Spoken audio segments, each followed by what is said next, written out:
If you are not of legal drinking age within your country of residence, do not try this at home. And now that we got that out of the way, enjoy the video. Have you heard of our Lord and Savior, Genshin Impact? Genshin Impact is a free-to-play open-world role-playing game, and it is one which I am currently enjoying a lot. I know this sounds like an ad, but it's not one. I wish they'd pay me to do this. Anyway, the purpose of this video is to talk about Dandelion wine. You see, the screen is black right now because there is no in-game image of this beverage. So today we are here to uncover the mystery of Dandelion wine, the flagship product of the fictional winery known as Dawn Winery. And maybe, just maybe, we'll uncover something new about Diluc, the Dark Knight hero, protector of Mondstadt, and most importantly, the owner of Dawn Winery. I've played enough Genshin Impact, I've watched enough crime drama series to know that you need to start your investigation at a certain point, and that would be with the person of interest, which is Diluc himself. He's the person of interest because he is directly involved with the making of Dandelion wine, and that Dandelion wine we are trying to replicate today.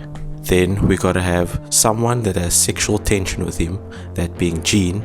We gotta have a sibling involved, that would be Kaya, and an enemy of Diluc, which is the owner.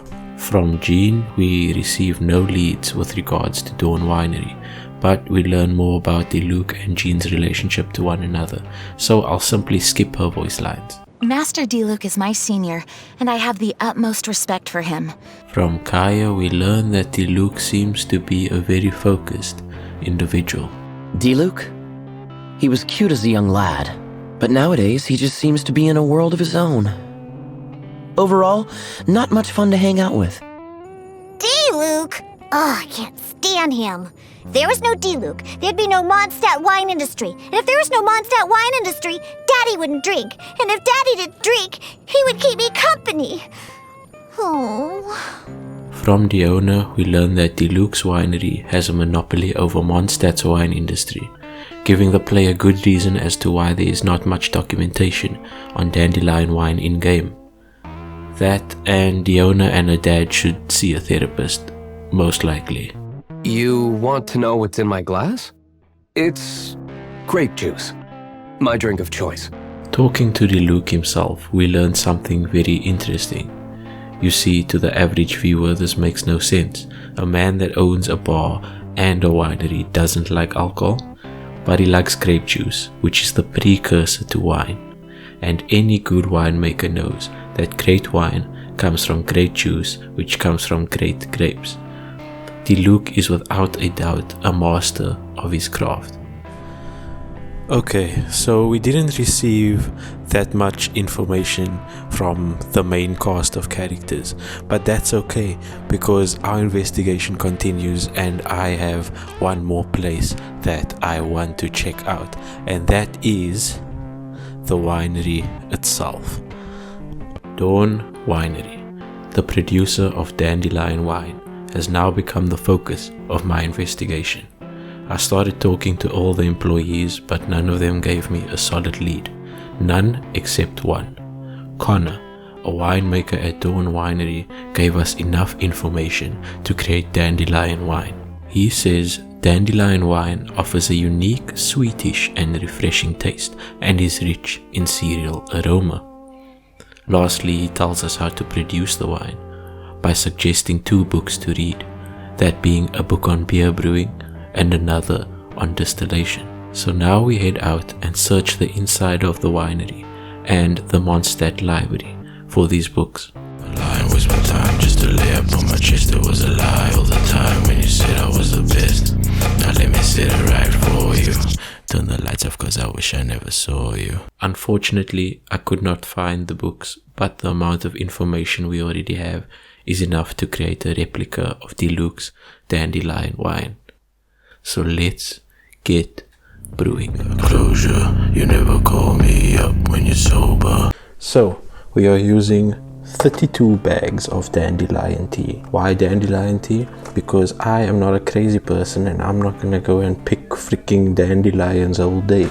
Then we're using 875 grams of honey. And before you tell me, oh well Carl, there's no freaking honey in Genshin Impact, there's sticky honey roast, and because there's sticky honey roast, there has to be honey. So there's bees somewhere, we just can't find them. Then we're using 1 kg of sugar. Why so much sugar? Because usually table sugar, well actually the sugars from the fruit juice make up the majority of the sugars that are in the mixture. Then it would be wine. But if honey makes up majority of the sugar, then it becomes mead. Majority of the sugar is honey, it becomes mead. If the majority of the sugar is sugar or fruit sugars, then it'll be wine. In this case, dandelion has no sugars, and that's why we're using table sugar. There's obviously some other rules to the classifications, and I'm kind of glancing over a lot of things, but like I don't care. This is like for fun.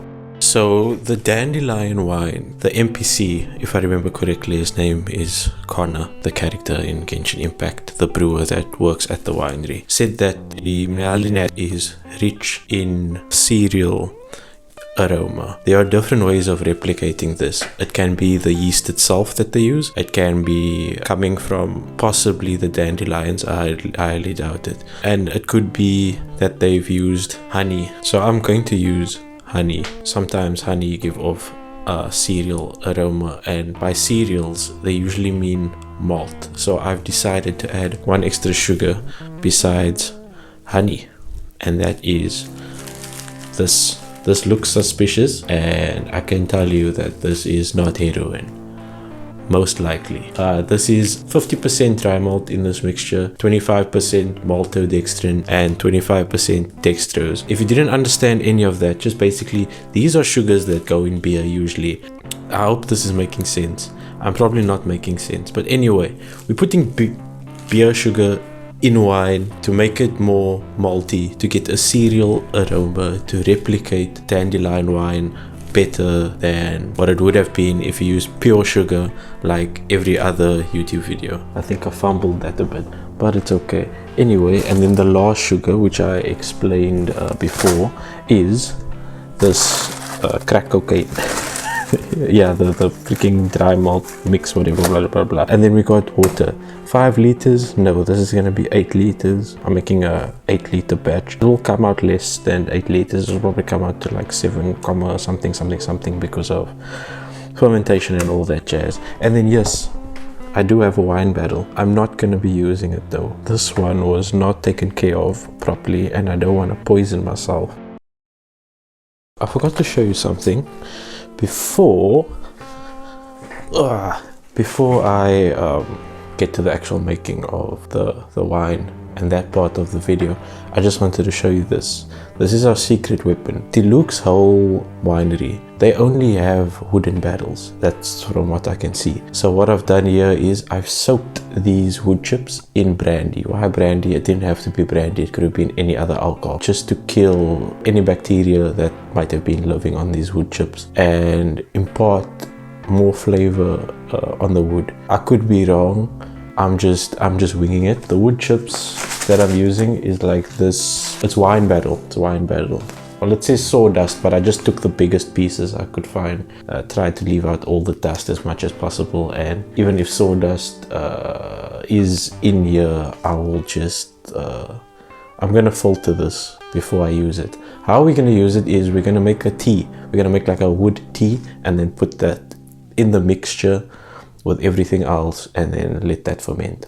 And also shout out to my friend Jacriinn. I'll put her links in the bio. She is also a fan of Genshin Impact, and she helped me buy this stuff so that I can make this for you guys. So check her out, and let's get to the best part.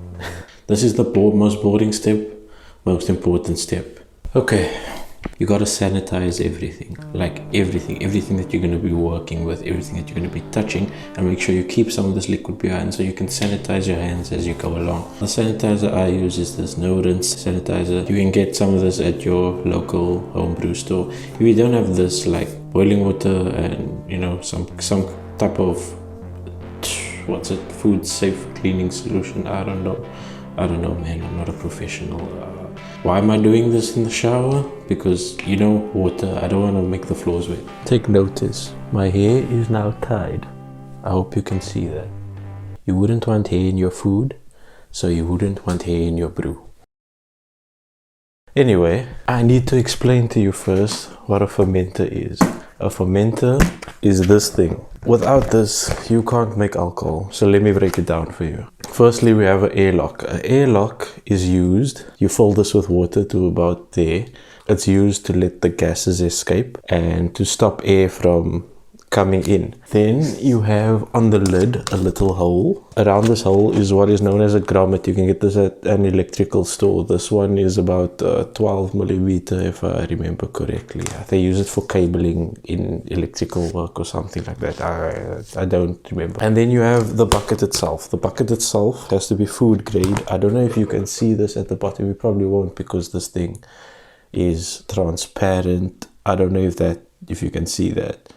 I don't know if you can see that. It's a little wine glass and a fork. If the bucket has that symbol on, or it has like a little recycling symbol with the numbers 1, 2, 3, 4, 5, that apparently means that it's food grade.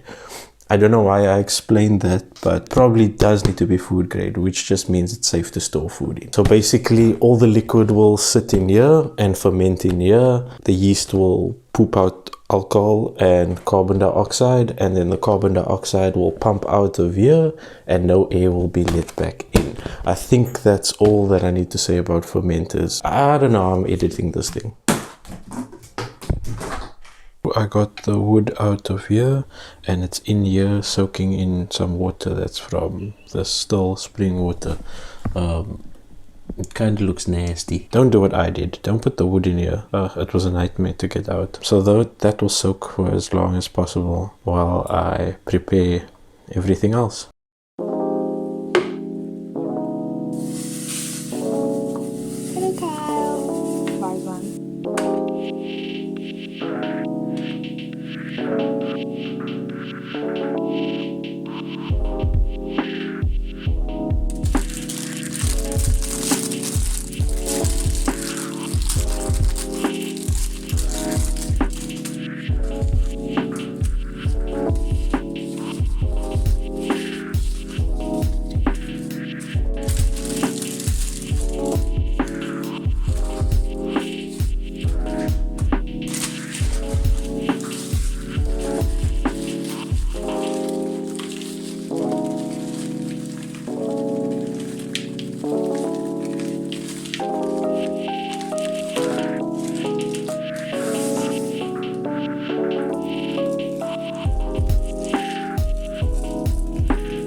There's less water in this one because I have to still put the wood tea in the mixture as well.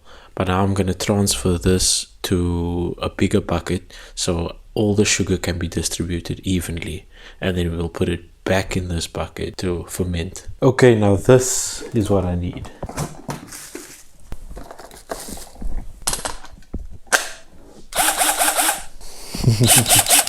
So this may look suspicious, but this is only a paint mixer. It's been sanitized already, so don't. This looks very suspicious, but okay. I just want to cool off the brew and get some air in there, and then also get all the sugars nice and mixed. So yeah, I've got the wood tea. I'm gonna place this in this mixture, spin it some more, and then put it back in the fermenters where it'll wait to cool, and then we'll add the yeast. Let's go. Lastly, I added raisins for extra body and yeast nutrient. I added orange peel and champagne yeast. Yes, I am indeed using champagne yeast to make dandelion wine. You know why? Because one, I actually had nothing else. That's the that's the honest answer. But besides me only having champagne yeast on hand, because I don't have wine yeast, which I should have used, in Genshin Impact, apples are sometimes used to make wine. And champagne yeast has a tendency to create an apple off flavor. Hopefully this random like stuff that I did turns out to be good, because we can only make guesses, because Genshin doesn't give us too much to work with. Whoa! Okay, let me show you guys how we measure alcohol. So, to measure alcohol, we use this thing called an hydrometer. I could go over all the details and blah, blah, blah, blah, blah. But basically, the more sugar you have in a solution, the higher this thing floats.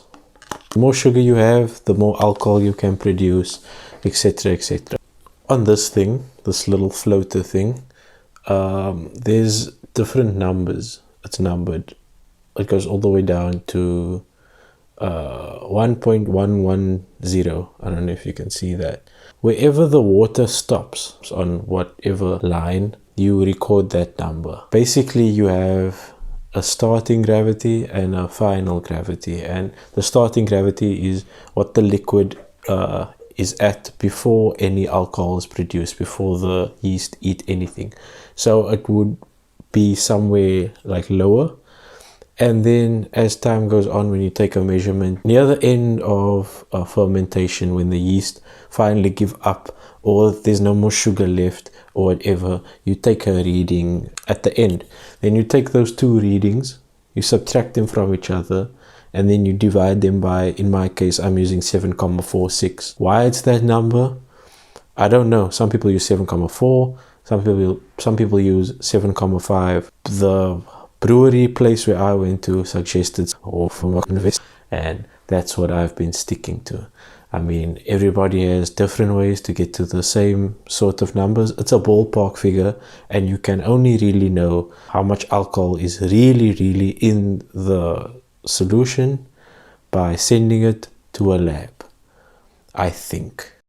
It reads at about 1,100, 1.100, 1,100 for whoever.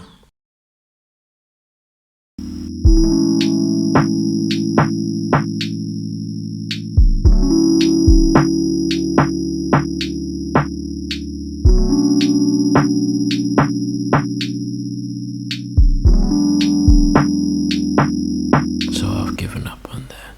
4-5 weeks later, and we are finally here with the final product, dandelion wine. I've chilled it a bit. It's quite golden in color. I've pre-poured some for the tasting in like a cognac glass. The reason why is because I need to swirl this so that I can get the aromas of the wine. So I'm very excited for this. We ended at about 10%. The dandelion is coming through nice and strong. Hint of honey. Let's see what else I can get. Hint of that orange is coming through. I'm not too sure if I'm smelling like the cereal aroma, because the dandelion is very strong in this, but it smells quite juicy. It smells like fruity. Let's give it a taste.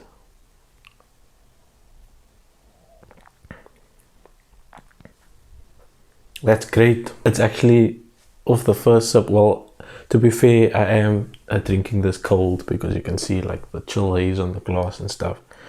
But yeah, this is quite sweet. I'm actually surprised. You taste a little bit of the honey, bitterness of dandelion, little citrus. It has like this beer kind of thing that it does at the back of the throat. I'm just giving it a few more sniffs. It's actually really good, and I'm really surprised. There's a sweet bitter balance to this, and like a small citrus aftertaste. I can now feel the warmth of the alcohol on my palate. This is really nice. So yeah, that's it. This has been fun. Genshin Impact, Dawn Winery's Dandelion wine, as best as I could probably recreate it. Thank you for watching if you made it this far. Why did I do this? I don't know.